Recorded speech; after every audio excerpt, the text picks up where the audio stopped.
ഇപ്പോൾ നമ്മൾ തിരിച്ച് ഡബ്ബിങ്ങിലേക്ക് വരാം. പല സിനിമകളിലും അഭിനയത്തിൻ്റെ ഒരു ആർട്ടിസ്റ്റ് അഭിനയിക്കുമ്പോൾ അതിൻ്റെ മുകളിൽ ഡബ്ബിങ്ങിലൂടെ സഹായകരമാകാറുണ്ട്. പ്രത്യേകിച്ച് താങ്കൾ തന്നെ പല ആർട്ടിസ്റ്റുകൾക്കും ഡബ് ചെയ്തു. അങ്ങനെ തോന്നുമ്പോഴത്തേക്കിന് ഏറ്റവും സംതൃപ്തി നൽകിയ ഒരു കഥാപാത്രത്തിന് ഡബ് ചെയ്ത ഏത് സിനിമയിലാക്കുക? എനിക്ക് ഇന്ന് വരെ അങ്ങനെ ഒരു സിനിമ തോന്നിയിട്ടില്ല. എൻ്റെ ശബ്ദം കൊണ്ടാണ് അത് നന്നായതെന്നോ അല്ലെങ്കിൽ ഒരു സന്തോഷം തോന്നുമല്ലോ. കാര്യം തൻ്റെ ശബ്ദം കാരണം ആ ക്യാരക്ടറിനെ കുറച്ചും കൂടി ബിൽഡപ്പ് ചെയ്യാൻ പറ്റി, അല്ലെങ്കിൽ ആ ക്യാരക്ടറിന് കുറച്ചും കൂടി ഒരു ഇത് കിട്ടി, അക്സെപ്റ്റൻസ് കിട്ടി ഓഡിയൻസിനിടയ്ക്ക്. അങ്ങനെ ഒരു ഫീലൊക്കെ വരാമല്ലോ, സ്വാഭാവികമായിട്ടൊരു കലാകാരി എന്ന നിലയിൽ വരാമല്ലോ. എനിക്ക് വന്നില്ല എന്ന് താങ്കൾ പറഞ്ഞു കഴിഞ്ഞാൽ അത് എനിക്ക് വിശ്വസിക്കാൻ ഒരു അല്പം ബുദ്ധിമുട്ടുണ്ട്. ഇല്ല, ബുദ്ധിമുട്ട് പറഞ്ഞിട്ട് കാര്യമില്ല. അങ്ങനെ എനിക്ക് തോന്നിയിട്ടുണ്ട്. ഞാൻ എപ്പോഴും ഡബ്ബിംഗ് തിയേറ്ററിൽ ഇരിക്കുമ്പോൾ എൻ്റെ ശബ്ദമായിട്ടേ എനിക്ക് കാണാൻ പറ്റുന്നുള്ളൂ. എനിക്ക് ആ കഥാപാത്രത്തിൻ്റെ ശബ്ദമായിട്ട് കാണാൻ ഒരിക്കലും സാധിക്കാറില്ല. അതെന്താണെന്ന് എനിക്ക് മനസ്സിലാവുന്നില്ല. എന്നെ അത്ഭുതപ്പെടുത്തിയൊരു വിഷയം, എൻ്റെ പല സിനിമകളിലും താങ്കൾ ഡബ് ചെയ്തിട്ടുണ്ട്.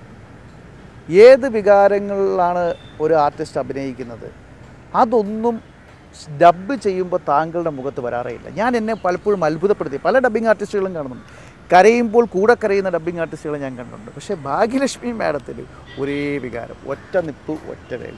എന്താണ് ജീവിതത്തിലെ ആ ഈഗോയും ധാർഷ്ട്യം എല്ലാം കൂടി കൂട്ടിക്കൊഴിച്ച് ആ മിശ്രിതം കാരണമാണ്? എന്താണ് അതിൻ്റെ ഒരു അല്ല, അതെന്താ അറിയോ, എൻ്റെ ഒരു ഈ ഡബ്ബിംഗ് ആണെങ്കിലും ജീവിതമാണെങ്കിലും ഒരു വ്യക്തിപരമായ കഥാപാത്രം അതിലുണ്ട്. അതായത് ഒന്നും പുറമെ പ്രകടിപ്പിക്കരുത് എന്നൊരു, അതാണ് ഞാൻ നല്ല നടിയല്ല എന്ന് ഞാൻ പറഞ്ഞു.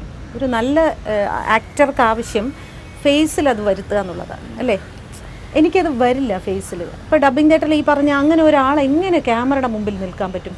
പക്ഷേ എൻ്റെ ഉള്ളിൽ ഞാൻ കരയുന്നുണ്ട്, എൻ്റെ ഉള്ളിൽ ഞാൻ ചിരിക്കുന്നുണ്ട്, എൻ്റെ ഉള്ളിൽ ഞാൻ എല്ലാ വികാരങ്ങളും അനുഭവിക്കുന്നുണ്ട്.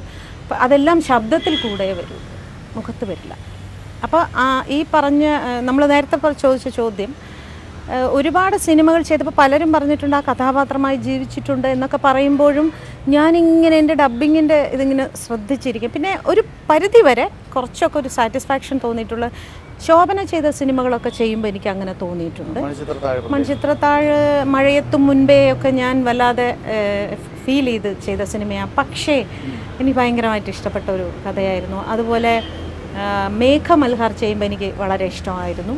പിന്നെ ചിന്താവിഷ്ടയായ ശ്യാമള നന്നായിട്ട് ശരിക്കും ഒരു ചില സംഭവങ്ങളൊക്കെ ലൈഫിൽ നമ്മൾ കടന്നു പോയ ചില മുഹൂർത്തങ്ങളൊക്കെ ഫീൽ ചെയ്തിട്ടുണ്ട്. അങ്ങനെ കുറച്ച് സിനിമകളുണ്ട്. അപ്പം പിന്നെ തലയണ മന്ത്രം. ഏതെങ്കിലും സിനിമ കണ്ടിട്ട്, നമ്മൾ ഡബ് ചെയ്ത് തന്നെ ഏതെങ്കിലും ഒരു സിനിമ കണ്ടിട്ട് കണ്ണ് നിറയും? ഒരുപാട് സിനിമകൾ കണ്ടു. ഒരുപാട് സിനിമകൾ എൻ്റെ ലൈഫിൽ നടന്ന കാര്യങ്ങളുമായി ബന്ധപ്പെട്ടുള്ള എന്തെങ്കിലും സീന് കാണുമ്പോൾ ഞാൻ ഇമോഷണലാവാറുണ്ട്.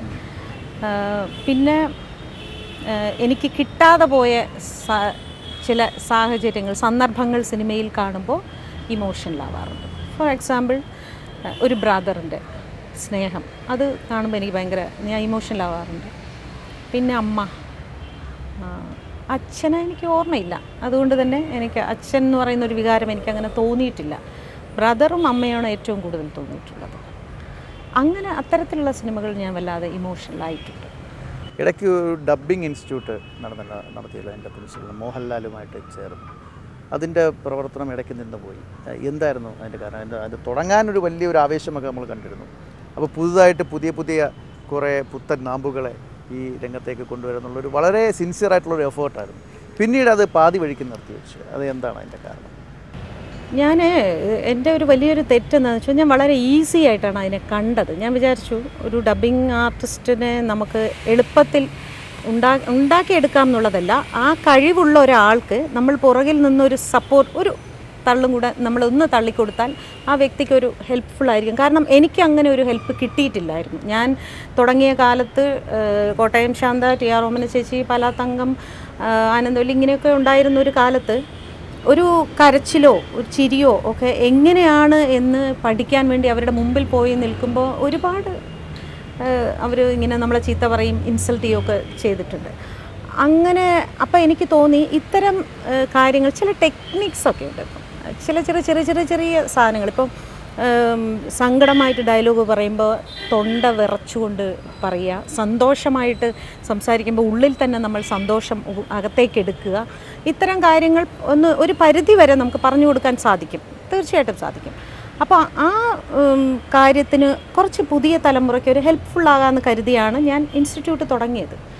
പക്ഷേ അവിടെ വന്നത് മുഴുവൻ കുറച്ച് എനിക്ക് ഒരു സ്റ്റുഡൻസിനെ ഞങ്ങൾ വളരെ സ്ട്രിക്റ്റായിട്ട് അവരുടെ പ്രൊനൗൺസിയേഷനും പലതുമൊക്കെ നോക്കിയാണ് സെലക്ട് ചെയ്തതെങ്കിൽ കൂടി എല്ലാവർക്കും സിനിമ എന്ന് പറയുന്ന ഒരു ഗ്ലാമറിനോടായിരുന്നു നോട്ടം.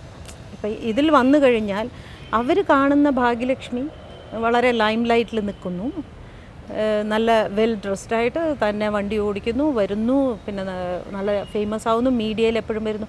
ഇത് എത്രയും പെട്ടെന്ന്, അതായത് ഈ 3 മാസം കൊണ്ട് 15,000 രൂപ കൊടുത്ത് ഈ കോഴ്സിന് ചേർന്നാൽ 3-ാമത്തെ മാസം അടുത്തൊരു ഭാഗ്യലക്ഷ്മി ആവുക, അല്ലെങ്കിൽ അടുത്ത് വേറൊരു പോപ്പുലർ ഡബ്ബിംഗ് ആർട്ടിസ്റ്റ് ആവുക എന്നതായിരുന്നു അവരുടെ ലക്ഷ്യം. ഞാൻ ഇവിടെ വരെ എത്താനായിട്ട് ഏകദേശം 20 വർഷത്തെ കഠിന പ്രയത്നമുണ്ട് അതിൻ്റെ പിന്നിൽ. ഒരുപാട് വേദനകളും ഒരുപാട് അപമാനങ്ങളും ഒക്കെ സഹിച്ചിട്ടുണ്ട്. അത് മനസ്സിലാക്കാനുള്ള, അപ്പോൾ ഇവരുടെ വിചാരം എന്താണെന്ന് വെച്ചാൽ എത്ര പെട്ടെന്ന് പൈസ ഉണ്ടാക്കാം, ഈ ഗ്ലാമർ എങ്ങനെ. പിന്നെ ഡബ്ബിങ്ങിനെ സംബന്ധിച്ച് അപ്പോൾ എന്ത് പറ്റുമെന്ന് വെച്ചാൽ ഡബ്ബിങ് എന്ന് പറയുന്ന ഒരു മേഖലയിൽ ഇതിന് തുടക്കകാലത്ത് സാമ്പത്തികമായിട്ട് അത്ര വലിയ നേട്ടമൊന്നും. ഇപ്പോൾ ഒരു പുതിയ ഡബ്ബിങ് ആർട്ടിസ്റ്റിനെ നിങ്ങളാണെങ്കിൽ വിളിച്ചാൽ എന്താ പറയുക, ഒരു പുതിയ ആളല്ലേ, കുറച്ച് രൂപ കൊടുത്താൽ മതി. എനിക്ക് പറയുന്ന പേയ്മെൻറ്റും അവർക്ക് പറയുന്ന പേയ്മെൻറ്റും ഡിഫറെൻ്റ് ആയിരിക്കും അല്ലേ. അപ്പോൾ ആ ഈ പുതിയ വരുന്ന ഒരാളെ സംബന്ധിച്ച് മോണിറ്ററി ബെനിഫിറ്റും അധികമില്ല, പ്രശസ്തിയുമില്ല. അപ്പോൾ കുട്ടികൾ വരാൻ ഇങ്ങനെ മടിക്കുന്നു. അപ്പോൾ എന്ത് പറ്റി, വിദ്യാഭ്യാസം ഇല്ലാത്ത കുറച്ച് ആൾക്കാർ വരിക. വിദ്യാഭ്യാസം ഇല്ലാത്ത ആൾക്കാർ വരുമ്പോൾ നമുക്ക് അവരെ പഠിപ്പിക്കാൻ കുറച്ച് ബുദ്ധിമുട്ടായിരുന്നു. ഭാഷ ശുദ്ധി വല്ലാതെ ബുദ്ധിമുട്ടുന്നുണ്ടായിരുന്നു. എല്ലാവരും ഭാഗ്യലക്ഷ്മി എന്ന് പറയുന്നവരായിരുന്നു. ശരിക്കും കഷ്ടപ്പെട്ടു പോയി ഞാൻ. അപ്പോൾ എനിക്ക് തോന്നി എനിക്ക് തോന്നുന്നു സിനിമയെ വളരെ വലിയൊരു കലയായിട്ട് സ്നേഹിക്കുന്ന കുറച്ച് ആളുകളെ നമ്മുടെ ഇൻഡസ്ട്രിയിലുള്ളൂ.